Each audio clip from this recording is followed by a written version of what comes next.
Hi hello നമസ്തേ. കഫ്ലസിന്റെ പുതിയൊരു എപ്പിസോഡിലേക്ക് വീണ്ടും ഒരിക്കൽ കൂടി എല്ലാവർക്കും ഹാർദമായ സ്വാഗതം.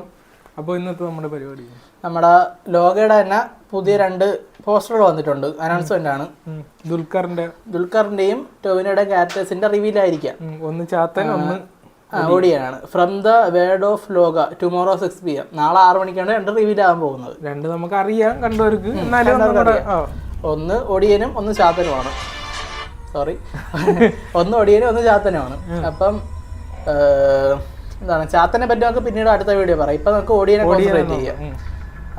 ദുൽഖറിന്റെ ഒടിയൻ ക്യാരക്ടർ. അപ്പൊ എന്താണ് ഈ ഒടിയന്റെ ഒരു സ്റ്റോറി? എന്താണ് പഴയ നമ്മളൊരു ബാക്ക് സ്റ്റോറി ഉണ്ടല്ലോ ഒടിയൻ. ഒടിയൻ എന്ന് പറയുമ്പോൾ നമുക്ക് ലാലേട്ടന്റെ ഒടിയനെയാണ് എല്ലാവർക്കും പറയേണ്ട കാര്യം. അതല്ലേ പറഞ്ഞത്. ഇപ്പം അതിനകത്താണ് ശരിക്കും നീ അതിനു മുമ്പ് ഒടിയൻ അങ്ങനെ കേട്ടിട്ടുണ്ടോ? ഇല്ല, ലാലേട്ടന്റെ ഒടിയൻ അനൗൺസ്മെന്റ് ചെയ്തതിന് ശേഷമാണ് ഒടിയന്റെ കഥകളെ കുറിച്ച് സത്യം പറഞ്ഞാൽ കേൾക്കുന്നത് തുടങ്ങിയത്. എവിടേക്കോ അതിനെ പറ്റി അറിയാം, കേട്ടിട്ടുണ്ട് അങ്ങനെ. പക്ഷെ സത്യം പറഞ്ഞാൽ സിനിമയെ കാണിച്ചേക്കാളും അറിഞ്ഞ സ്റ്റോറി കുറച്ചുകൂടെ നന്നായിരുന്നു. അതാണ് ശരിയാണ്. സിനിമയില് ഒടിയനെ പോർട്രേറ്റ് ചെയ്തത് വേറൊരു ഫാമിലി, അത് ശരിയായില്ല എന്നാണ്. പക്ഷെ സിനിമ എനിക്ക് ഇഷ്ടമാണ്, കുഴപ്പമില്ല, കാണാം.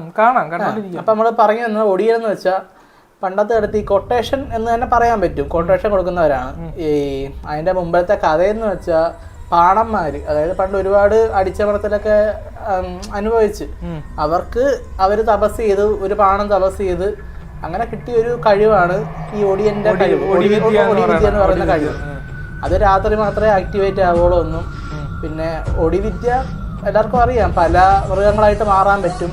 അതൊക്കെയാണ് ഒടിവിദ്യ. അപ്പം ഈ മാറുന്ന മൃഗങ്ങൾക്കൊക്കെ എന്തെങ്കിലും അപാകതകൾ കാണും. അത് കാണും. അതുപോലെ തന്നെ ഈ ഒടിയന്റെ ഇതെന്ന് പറഞ്ഞാൽ ഈ രാത്രി കാലഘട്ടത്തിലാണല്ലോ ഇവർ ചെയ്യണത്. അതുപോലെ സത്യം പറഞ്ഞാൽ അവരിപ്പം ഒടിയൻ സിനിമയിൽ കാണിച്ച ഏതാണ്ട് ഒരു സ്ട്രക്ചർ തന്നെ അത്. ഇവര് ആ ഒരു കാളേര രൂപത്തിലാണെങ്കിൽ കാളേര വേഷം ഇവർ ധരിക്കും. പക്ഷെ ഇവർക്കറിയാം അത് കാള അല്ലെന്ന്. പക്ഷെ കാണുന്ന ആൾക്ക് അവരെ മൈൻഡ് കൊണ്ടാണ് അത് കാളായിട്ട് തോന്നും. അങ്ങനെയാണ് ഇവർ ആ ഒടിവിദ്യ വിജയിക്കുന്നത്. അതാണ് സംഗതി. അത് പക്ഷേ കുറെ കൂടെ മിത്തായിട്ട് നോക്കുമ്പോൾ അവര് റിയലി മൃഗമായിട്ട് മാറുന്നു എന്ന് പറയുന്നുണ്ട്. പക്ഷെ ഇപ്പൊ കാളയായിട്ടാണ് മാറുന്നതെങ്കിൽ ചിലപ്പോ അതിന് വാല് കാണൂല, ഒരു കൊമ്പ് കാണൂല, എന്തെങ്കിലും ഒരു അപാകത, എന്തെങ്കിലും പ്രശ്നം ഈ ഒടിയന്മാര് മാറുന്ന മൃഗങ്ങൾക്ക് കാണും. ഇതാണ് ഒടിയൻ. ഇപ്പൊ നമ്മള് ഈ ദുൽഖറിന്റെ ഒടിയനിലോട്ട് വന്ന ഈ നമ്മൾ കണ്ട് മറന്ന ആ ഒരു ഒടിയൻ പാറ്റേണിലല്ല, അതൊരു നമ്മുടെ ജാപ്പനീസ് നിഞ്ച ക്യാരക്ടേഴ്സിന്റെ അതേ ക്യാരക്ടർ പോലെയല്ല, ക്യാരക്ടറായിട്ട് തന്നെയാണ് അവരുന്ന വെപ്പണും അവരുന്ന ടൂളും എല്ലാം അത് സെയിം ക്യാരക്ടേഴ്സ് ആണ്. അതുപോലെ ഈ ഒടിയന്റെ കാലഘട്ടത്തിൽ നമ്മൾ പറഞ്ഞു കഴിഞ്ഞാൽ ഒടിവിദ്യ ആ സമയത്ത് പാണനൊക്കെ കിട്ടിയ സമയത്ത് അവരന്ന് ഈ ജന്മിമാർക്കെതിരെ പ്രവർത്തിക്കാന്നുള്ളൊരു സംഗതിയായിരുന്നു. പിന്നീട് അവരെ തലമുറകൾ മാറി വന്നപ്പോൾ അത് വ്യക്തി വൈരാഗ്യത്തിന്റെയും ചില പൈസക്ക് വേണ്ടിയും മോഷണത്തിനൊക്കെ വേണ്ടി ഉപയോഗിച്ചു തുടങ്ങി. കൊട്ടേഷൻ ആ ഒരു പരിപാടിയിലേക്ക് പ്രസന്റ് കാലഘട്ടത്തിലേക്ക് വന്നു. ഇപ്പൊ ജാപ്പനീസിലെ ചിലപ്പോ പഴയ ഒടി അങ്ങനെ ആയിരിക്കും തുടങ്ങിയത്. ചിലപ്പോ അത് നിഞ്ച, ഇപ്പോഴത്തെ കാണുന്ന നിഞ്ച ചിലപ്പോൾ കൊട്ടേഷനും പൈസക്ക് വേണ്ടി മോഷണത്തിനൊക്കെ വേണ്ടി തയ്യാറായ ഒരു പുതിയ രൂപമായിട്ട് ഇപ്പോഴത്തെ പ്രസന്റ് ജനറേഷനിൽ അതൊരു പേടി സ്വപ്നമായിട്ട് നിൽക്കുന്നു. അതാണ് ഇപ്പോഴത്തെ ഒരു പ്രസന്റ് കഥ. അപ്പൊ നമ്മള് ലോകയിലേക്ക് വരുമ്പോൾ ദുൽഖർ ഇപ്പം നമ്മൾ പറഞ്ഞല്ലോ ഈ നിഞ്ചാസിനെ പറ്റി. ജാപ്പനീസിലെ നിഞ്ചകളും ഇതേ ഒരു പാറ്റേൺ ഉപയോഗിച്ചു പോകുന്നവരാണ്. അതായത് ഈ ഫ്യൂഡലിസത്തിനൊക്കെ എതിരായിട്ട് ഒരു കൊട്ടേഷൻ കൊടുക്കാൻ വേണ്ടി കൊട്ടേഷന് ആൾക്കാരെ കൊന്നിരുന്നവരും ആൾക്കാരെ ഉപദ്രവിച്ചവരും ചെയ്തവരായിരുന്നു നിഞ്ചാസ്. അത് നല്ല കാര്യത്തിന് ചെയ്തവരുണ്ട്, മോശം കാര്യത്തിന് ചെയ്തവരുണ്ട്. അതുപോലെ തന്നെയാണ് ഒടിവിദ്യക്ക്. നല്ല കാര്യത്തിനായിട്ട് ഒടിവിദ്യ ഉപയോഗിച്ചവരുണ്ട്, മോശം കാര്യത്തിനായിട്ട് ഉപയോഗിച്ചവരുണ്ട്. അപ്പം നമ്മുടെ ലോക സിനിമയിൽ പറയണത് ഇത് രണ്ടും ഏറെക്കുറെ ഒരു വംശത്തിലുള്ള അല്ലെങ്കിൽ ഒരാൾക്കാർ തന്നെ ആയിരുന്നു അവിടത്തെ നിഞ്ചയും ഇവിടത്തെ ഒടിയനും എന്നാണ്. സിമിലാരിറ്റീസ് സെയിം ആണ് ഏകദേശം. രാത്രി കാലങ്ങൾ പേടിപ്പിക്കുക. ഇപ്പൊ നമ്മള് ലോകയിൽ നോക്കിയാലും മറ്റേ രാത്രി നടന്ന ഒരു സംഭവമായിട്ടാണ് അതിനകത്ത് ആ ഫൈറ്റ് കാണിക്കുന്നത്. അപ്പൊ അങ്ങനെയുള്ള കാര്യങ്ങള് എല്ലാവരിലും ഒരു പേടി ഉണ്ടാക്കുക, അവരെ കൊല്ലുക. ഇപ്പം ദുൽഖർ ലാസ്റ്റ് പറഞ്ഞത് നിന്റെയൊക്കെ യമൻ എന്നൊരു കാലൻ എന്ന രൂപത്തിലാണ് പറഞ്ഞു നിർത്തിയേക്കണത്. അപ്പൊ അങ്ങനെ നോക്കുമ്പോഴത്തേക്ക് നമുക്ക് സിമിലാരിറ്റീസ് ആണ് എല്ലാ കാര്യങ്ങളും. ഈ നിഞ്ചസിന്റെ ഒരു പ്രധാന പരിപാടി മറ്റേ പൊടി ഇറങ്ങി മാങ്ങി വന്ന പരിപാടി. അത് ലോകയിൽ നല്ലപോലെ കാണിച്ചിട്ടുണ്ട്. മറ്റേ ഒരു വെള്ളപ്പൊടി എറിയുകയും മാങ്ങി പോവുകയും ചെയ്യുന്നത്. അതുപോലെ മറ്റേലൊക്കെയാണ് ഓടിയാനൊക്കെയാണ് മറ്റേ നമ്മളെ ഈ സാധനം കൊണ്ട് മറിക്കാൻ അത് തന്നെ അത് തന്നെ അവരൊരു മാജിക്കൽ പവർ ഉണ്ട്. ആണ്.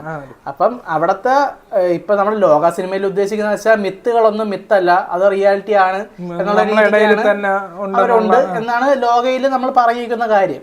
അപ്പൊ അതിനെ ഈ ഇവിടെ കൊണ്ടുവരുമ്പം അവർ രണ്ടുപേരും ഒരാൾക്കാരാണ്, അവര് ഇപ്പൊ ഉണ്ട് പറയുന്നത്. ശരിയാണ് ശരിയാണ്. അത് ഇതിനകത്ത് പക്ഷെ കുറച്ചും കൂടെ പവർഫുൾ ആയിട്ട് സൂപ്പർ പവർ ഉള്ളവരായിട്ടാണ് ലോകയിൽ കാണിക്കുന്നത്. ഇപ്പൊ നമ്മള് മോഹൻലാലിന്റെ ഓഡിയൻ സിനിമ കണ്ടപ്പം നമ്മളത് പഴയ കാലഘട്ടം അത് എങ്ങനെയാണ് അങ്ങനെ തന്നെയാണ് അവതരിപ്പിച്ചത്. പക്ഷെ അത് ഇപ്പം നീലിയുടെ ക്യാരക്ടർ പ്രസന്റ് ഡേയിൽ നീലി എങ്ങനെയാണെന്നുള്ളത് ലോകം അവതരിപ്പിച്ചു. അതുപോലെ മോഹൻലാലിന്റെ ആ സിനിമയിലുള്ള ആ കഥകള് ഇപ്പൊ ഒരു നിഞ്ച രൂപത്തിൽ പ്രസന്റ് സ്റ്റൈലിഷ് ആയിട്ട് ദുൽഖറിനെ അവതരിപ്പിച്ചു. അപ്പൊ അങ്ങനെ കണ്ടപ്പോൾ നമുക്ക് കുറച്ചും കൂടെ സിങ്കായി. അപ്പം ഈ കാലഘട്ടത്തിന്റെ അനുസരിച്ചുള്ള മാറ്റങ്ങൾ ലോക സിനിമയിൽ കൊണ്ടുവന്നതാണ് അവർ ചെയ്ത ഏറ്റവും വലിയൊരു പോസിറ്റീവ് സൈൻ. പിന്നെ ലോകയില് ദുൽഖർ ഒടിയനാണ് എന്ന് എൻഡ് ക്രെഡിറ്റിലാണ് പറയുന്നത്. അതുവരെ നമുക്ക് ഒടിയനാണ് എന്ന് മനസ്സിലായിട്ടില്ല. പക്ഷെ എൻഡ് ക്രെഡിറ്റിൽ ദുൽഖർ സൽമാൻ ഒടിയൻ, ടൊവിനോ തോമസ് ചാത്തൻ ഇങ്ങനെയാണ് കാണിച്ചിരിക്കുന്നത്.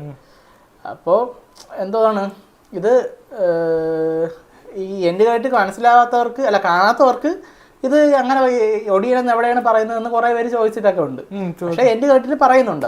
ഞാൻ ആദ്യം വിചാരിച്ചത് മറ്റേ യമൻ എന്ന് പറഞ്ഞപ്പോ അത് യമൻ ആയിരിക്കും എന്നും പറഞ്ഞ, പക്ഷെ അത് അങ്ങനെയല്ല. അത് എന്റെ ക്രെഡിറ്റ് കൃത്യമായിട്ട് കാണിക്കുന്നുണ്ട്. അത് മൊത്തം വായിച്ചവർക്ക് കൃത്യമായിട്ട് മനസ്സിലാവും. 2 പ്രാവശ്യമൊക്കെ സിനിമ കണ്ടവർക്ക് എന്തായാലും മനസ്സിലായിക്കണം. പിന്നെ നമ്മൾ പറഞ്ഞില്ല എന്തെങ്കിലും അപാകത ഉണ്ടാകുമെന്ന് മൃഗങ്ങൾക്ക്. ഇപ്പൊ ദുൽഖർ വരുമ്പോഴൊക്കെ ഒരു പട്ടിയെ കാണിക്കുന്നുണ്ട്. ആ പട്ടിക്ക് ഒരു കൈയില്ല, അങ്ങനെ ഒരു അപാകത, അങ്ങനത്തെ റെഫറൻസ് അവിടെ ഇട്ടിട്ടുണ്ട്. നിഞ്ചാസ് ആയിട്ട് വരുമ്പോഴും ഒടിയനായിട്ട് വരും, ഒടിയനായതുകൊണ്ട് അങ്ങനത്തെ ഒരു അപാകത അങ്ങനെ ഇടുന്നുണ്ട്. അതൊരു സിംബോളിക് ആയിട്ട് ഇങ്ങനെ കാണിക്കുന്നു. കല്യാണിക്ക് അപകടങ്ങളൊക്കെ ഉണ്ടാവുന്ന നിമിഷങ്ങളിലൊക്കെ ഈ ഒരു കൈയില്ലാത്ത പട്ടി അവിടെ പ്രസൻസ് ആയിട്ട് വന്നു. ഏറ്റവും അവസാനം ദുൽഖർ വന്നപ്പോഴും അവിടെ പട്ടി ഉണ്ടായിരുന്നു. അപ്പോ നാളെ എന്തായാലും ഒടിയന്റെ ഈ രൂപം ദുൽഖർ സൽമാൻ അസ് ഒടിയൻ എന്ന് പറയുന്ന നാളെ വരും. അത് കിടിലമായിരിക്കും എന്തായാലും. അപ്പൊ അതൊക്കെ കൊണ്ട് നമ്മൾ ഇന്ന് ആ വീഡിയോ അതിനെ പറ്റിയുള്ള കാര്യങ്ങൾ അതിന്റെ ബാക്ക് സ്റ്റോറി എന്താണെന്നൊക്കെ നിങ്ങൾക്ക് അറിയാൻ വേണ്ടി ഒരു ഇൻഫോർമേറ്റീവ് വീഡിയോ ചെയ്തേ ഉള്ളൂ. അപ്പൊ നമ്മളിപ്പോ ഒടിയനെ പറ്റിയാണ് പറഞ്ഞത്. ഇനിയിപ്പോ നമ്മൾ അടുത്ത എപ്പിസോഡിൽ ചാത്തനെ പറ്റിയും കത്തനാരിനെ പറ്റിയും പല കഥകളും എല്ലാം പറയാനുണ്ട്. ഒരുപാട് ബാക്ക് സ്റ്റോറീസ് അങ്ങനെ പറഞ്ഞാൽ തീരാത്ത ഒരുപാട് കഥകളുണ്ട്. അപ്പൊ ആ വിശേഷങ്ങളുമായി ഞങ്ങൾ ഉടനെ വരാൻ. Until then,